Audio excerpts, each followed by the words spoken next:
నటుడు రాజేంద్ర ప్రసాద్ ఇతను ఎంజీఆర్ని ఉద్దేశించి కొంచెం అసభ్యకరంగా మాట్లాడినట్టు అతను ఈరోజే కాదు చాలా స్టేజ్ ఫంక్షన్స్ సందర్భాల్లో అతను కొంచెం ఎగతాళిగా మాట్లాడతారనేసి ఒక రూమరు ఒక పబ్లిక్ టాక్ ఉంది.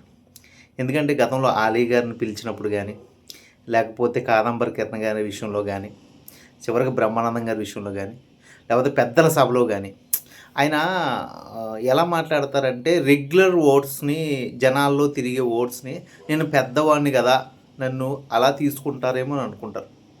బట్ ఇది స్టేజ్ ఫంక్షన్స్ నలుగురు ముక్కి గుర్తింపు పొందిన వ్యక్తి మాట్లాడే విధానం అది కాదు.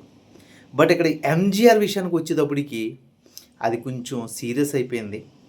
తమిళనాడు నుండి చాలా గట్టి ప్రెజర్ అయితే వచ్చింది. నడిగర్ సంఘం నుంచి నాజర్ గారు కూడా దీని మీద సీరియస్ అవ్వాల్సి వచ్చింది.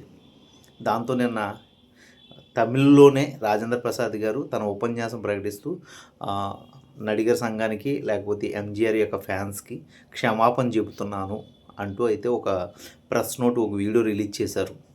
ఏదేమైనా కానీ ఇక్కడి నుంచి అయినా సరే రాజేంద్ర ప్రసాద్ గారు ఎంత గొప్ప నటులో అలాగే అతని భావజాలం మాట పరిస్థితిని కూడా మార్చుకుంటే బాగుంటుంది అనేసి నా ఉద్దేశం.